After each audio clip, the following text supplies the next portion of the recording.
अस्सलामुअलैकुम वरहमतुल्लाहि वबरकातुहू। हमें जब भी नेकी की तौफीक मिले, इस पर पहला रिएक्शन शुक्र का होना चाहिए।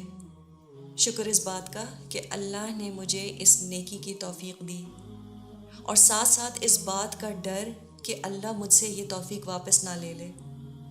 तो हम नेकी अल्लाह की तौफीक से कर पाते हैं। तो फिर what is our credit in it? Well, the passcode for this tawfiq is in our hands, and that is dua, our humility and obedience to Allah subhanahu wa ta'ala. ज़िंदगी में हो सकता है कि आपको किसी चीज़ की शिद्दत से आरज़ू हो, but have you ever noticed we somehow never make dua for it? Why? Allah hasn't given you the tawfiq to make dua. हो सकता है कि हम उस चीज़ के बारे में दिन रात सोचते हो। आप लोगों से पूछें कि दुआ की, तो वो आपको ऐसे देखते हैं जैसे आप बहुत ही अजीब सी बात कर रहे हो। इसकी वजह यह है कि हमें शायद लगता है कि चूँकि अल्लाह सब जानता है तो दुआ की क्या ज़रूरत है। हमारी किसी चीज़ की आरज़ू दुआ नहीं होती है। दुआ के लिए तो आजिज़ी के साथ अल्लाह को अपना रब मानते हुए हाथ फैलाने होते हैं। सहाबा छोटी छोटी चीज़ों के लिए दुआ किया करते थे। So the one who doesn't use this pass code, Allah has closed the doors of khair on this person. So dua, humility and obedience of Allah, that leads to khair in life. इसी तरह गफलत और नफ्स की गुलामी sir के रास्ते पर ले जाती है, लेकिन हम शर को कभी अल्लाह से एसोसिएट नहीं करते हैं। तो अल्लाह के हुक्म में शर नहीं हो सकता। हाँ, उस काम में आपके लिए शर ज़रूर मौजूद हो सकता है, और अक्सर बहुत से कामों में बज़ाहिर शर नज़र आता है, लेकिन उसमें खैर होती है। किसी शख्स की टांग अगर डॉक्टर एम्पुटेट करता है, ये खैर है, उसमें ही इसके लिए शिफा है। और कभी कभी एक ही काम में किसी के लिए खैर और किसी के लिए शर होता है। अल्लाह ने फ़िरौन को सज़ा दी, उसके लिए गर्क होने का अमल शर और दूसरों के लिए खैर था।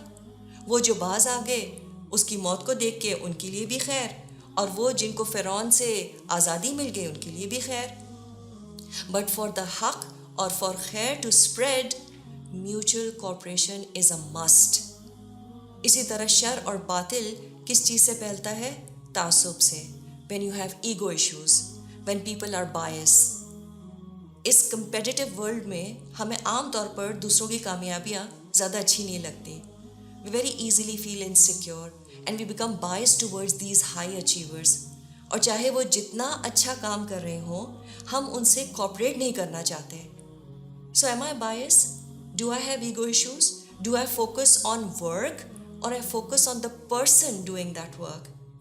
A very tough question that everyone, and especially the ones working for Deen, must ask themselves. क्योंकि दूसरे शख्स का खुलूस कितना है, this should surely outweigh his way of working. तो बिल्कुल जैसे एक इमारत की बुनियाद में जो मटेरियल इस्तेमाल होता है और उसकी फिनिशिंग में जो मटेरियल इस्तेमाल होता है, both are very essential but they are different. इसी तरह किसी भी खैर के काम के लिए मुख्तलिफ मिजाज के लोगों की ज़रूरत होती है। So we must resolve to contribute in any good deed we come across without being biased. وَتَعَاوَنُوا عَلَى الْبِرِّ وَالتَّقْوَى وَلَا تَعَاوَنُوا عَلَى الْإِثْمِ وَالْعُدْوَانِ. Help one another in virtue, but do not help one another in sin and transgression. दूसरों की कमज़ोरियों को नज़रअंदाज करके उनकी अच्छाइयों पर फोकस करने का सबसे ज़्यादा फ़ायदा हमें ही होता है। And we will surely grow as a human being and become people of resilience.